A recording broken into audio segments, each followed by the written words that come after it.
just going to bring to your attention the story personal experience that was shared by Elder Johnson about his daughter, Elisa.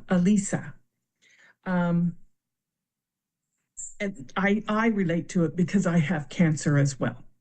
So he starts with nearly a year ago, his daughter had died. So he was speaking very recently about the death of his daughter. She had been struggling for 8 years with cancer. I have to tell you, brothers and sisters, I am so blessed.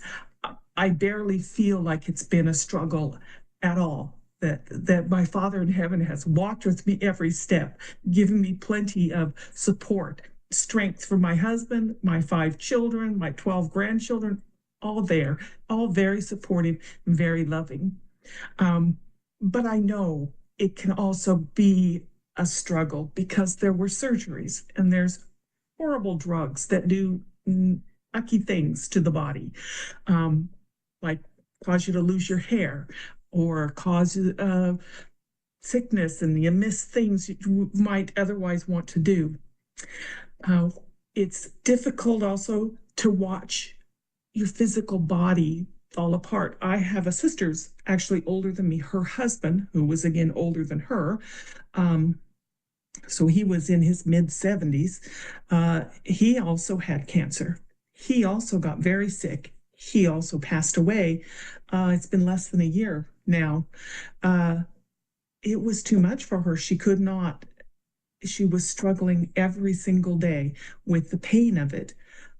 But Elder Johnson's daughter had such an excellent attitude about this. He went on to say that they watched her physically deteriorate. It was excruciating for them. But she said she had researched survival rates, as I did as well. For her, they were not good. For me, they're about average. The same thing as living day to day. We all face that possibility that this might be our last day. But there is a cure.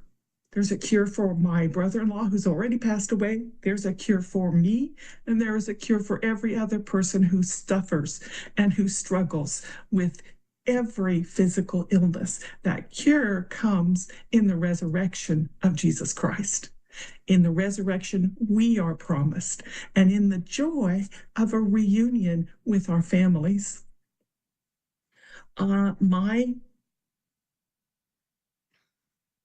My father passed away when I was just 2 months old, very young.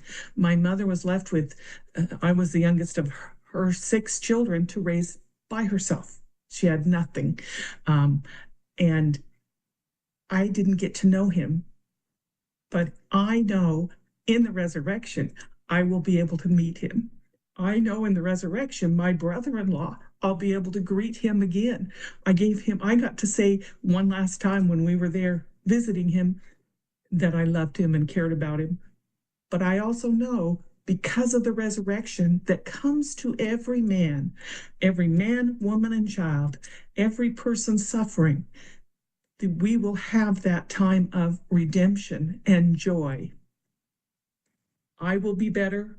My family will be better. Any of you who are bearing burdens because of this mortal life that we're in will receive the blessings of the gospel, the blessings of the resurrection. Now, for our people who are visiting with us or coming and joining our class, I don't know what you were raised to believe. I was not raised in the church, so I didn't really know what to believe when I was younger, and I contemplated my father who had passed away, and I had a stepbrother who passed away, and I didn't know what to think. Because sometimes it isn't clear, even when the scriptures are so clear to us. We have to have that witness of the Holy Ghost to really bring those scriptures alive to us. And I hope that when you're studying this lesson, that you ask your Father in heaven, Ask him to help you feel it and know it and understand his love for you as his sons and his daughters, as you love your own children. He loves you. Ask him to feel that and to understand it so you too can rejoice in the resurrection. It's a great blessing to us to be able to have this.